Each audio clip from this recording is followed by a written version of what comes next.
The next item in the morning I want to talk to you about and show you is our breads.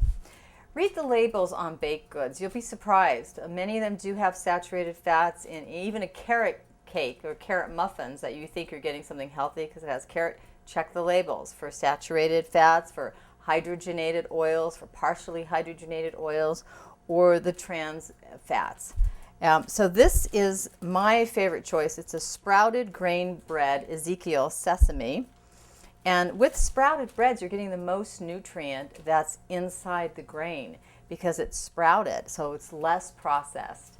And let's just take a look at this label here and see what we're getting ourselves into, right? 0 saturated fats, love it.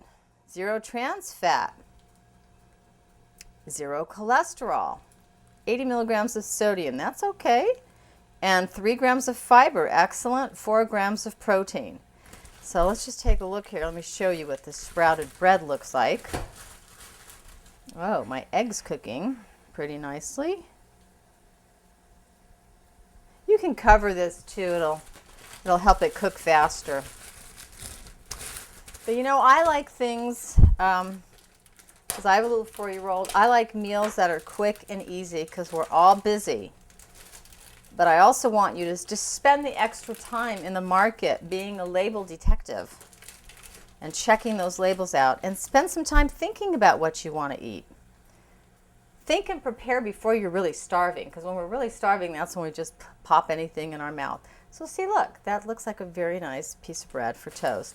You know, if you can't find sprouted bread where you live, just look for whole grain. This, again, you can read the label here, it's a whole grain.